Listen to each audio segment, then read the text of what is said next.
बोलने का अवसर प्राप्त हुआ है। मैं अपने आप को भाग्यशाली मान रहा हूँ। आप जैसे महान लोगों के बीच मुझे बोलने का अवसर प्राप्त हुआ, जो मुझे त्रुटि क्षमा कीजिएगा। जहाँ तक मैं अपने इस लंबी उम्र में अपने क्षेत्र के मुसलमान भाइयों से मिलने का अवसर प्राप्त हुआ, वही दूसरी जगह इस्लाम धर्म की पुस्तक पढ़ने के लिए अवसर मिला। उसमें मुझे काफ़ी फर्क मिला। ये फर्क मिला कि लेकर कारोबारी जिंदगी और शादी जिंदगी, नबूवत की जिंदगी, जंग की जिंदगी पढ़ने के बाद और मौजूदा हालत में अपने मुसलमान भाइयों को देखने के बाद काफ़ी मुझे फर्क नजर आता है। मैं शम्स मॉडल स्कूल मुल्की खुद संस्कृत और हिंदी के अध्यापक हैं। 7 से 12 तक मैं छात्रों को पढ़ाता हूँ। मैंने स्कूल प्रधानाचार्य स्वर्गीय राजदा से उद्देश्य में उनकी जिंदगी से जब मैंने हम मुसलमान भाइयों के बीच में मिलता था तो काफ़ी फर्क मिलता था।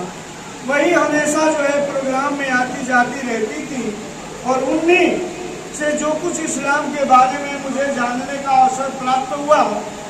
मोहम्मद साहब की पूरी दुनिया में महिलाओं को सम्मान पहली मर्तबा दिया, उसने पहले कभी नहीं मिला था। इस समय आप पैदा हुए उसी समय सऊदी अरब में क्या होता था कि बेटियां पैदा होती थी और उनको जिंदा दफन कर दिया जाता था।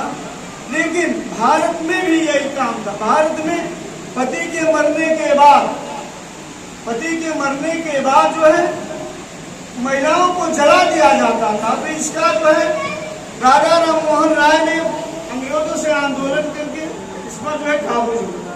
फिर जो है कुरान के अनुसार, देखिए सबसे बड़ी बात यह है कि हमारे यहाँ कुरान के अनुसार जो है पिता के मरने के बाद संपत्ति में पुत्री का भी अधिकार है देने का। लेकिन आज हम भारत में कितने प्रतिशत मुसलमान भाई हो या किसी धर्म के लोग हो, हम लोग उसमें अपने लड़कियों को हिस्सा नहीं देते हैं।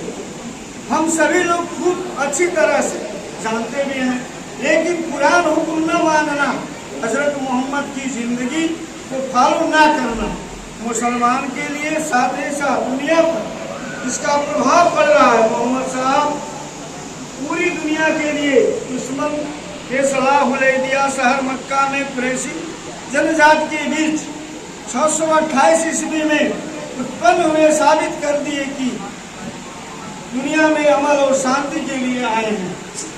समझौता सुनकर आम आदमी परेशान हो जाता है कि दुश्मन को कैदी हम कैसे छोड़ेंगे, लेकिन हमने कैदी को दुश्मन गुलाम बनाकर रखेंगे। मुसलमान की तरफ से गुलामी कैदी अपने व्यवहार के माध्यम से जो संदेश दिया पूरी दुनिया में आज तक नहीं मिलती है।